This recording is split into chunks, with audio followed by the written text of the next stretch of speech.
She offered me tea, but it wasn't warmth I was thirsty for. My name is Maya. I'm 24, and that evening the rain had no intention of stopping. The streetlights blurred into soft amber circles, and puddles mirrored the city like broken glass. I was standing under a narrow awning, drenched halfway through my coat, trying to order a car that never came. That's when she appeared, tall, blonde, maybe in her 40s, long hair falling in loose waves against a cream trench coat. She carried a paper bag of groceries and the kind of calm presence that made noise feel optional. "You'll freeze out here," she said, stopping just far enough to not startle me. "Too late," I replied, with a laugh that sounded colder than I meant. She smiled, not polite, not distant, just real.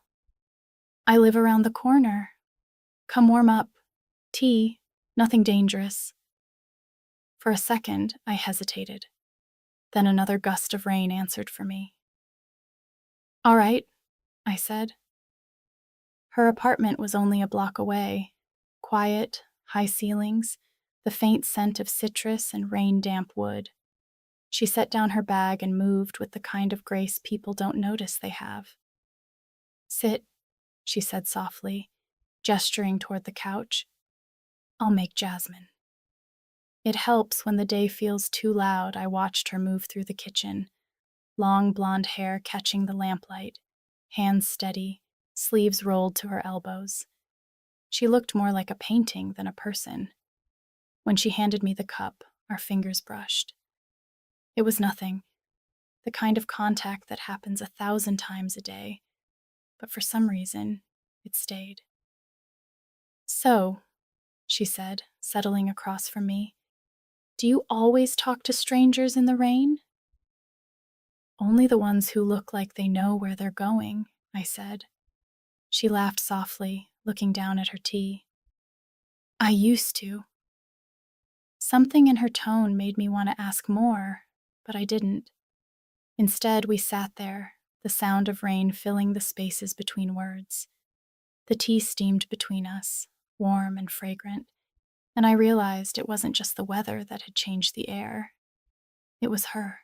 She watched the rain slide down the window, her reflection moving in and out of focus with every flash of light from the street. The apartment was warm, filled with the soft crackle of a candle somewhere near the bookshelves. "You're quiet," she said, not looking at me. "I don't want to interrupt the silence," I replied. "That's rare," she smiled faintly. "Most people try to fill it."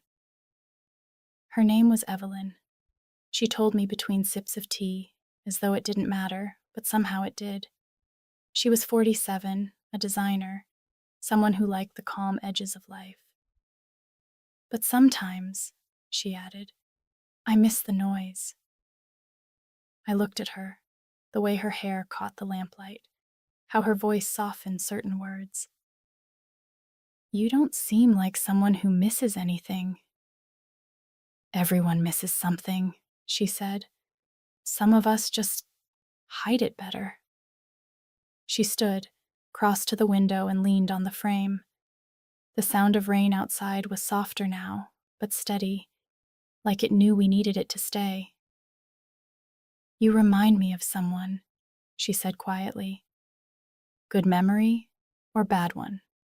She turned, her gaze steady. "A real one." For a moment, I didn't breathe. She smiled. Not in invitation, not in distance, just in truth. I realized that's what made her magnetic. She didn't ask for attention. She earned it by existing exactly as she was. I set my cup down. "You don't invite strangers in often, do you?" "Only the ones who seem lost," she said, "and the ones who make me forget I am."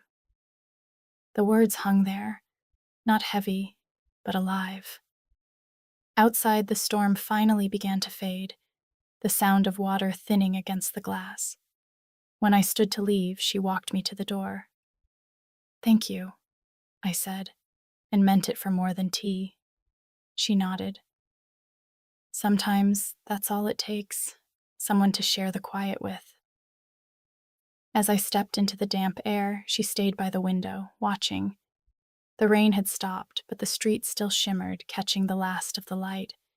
And as I walked away, I realized something simple. She hadn't offered me warmth.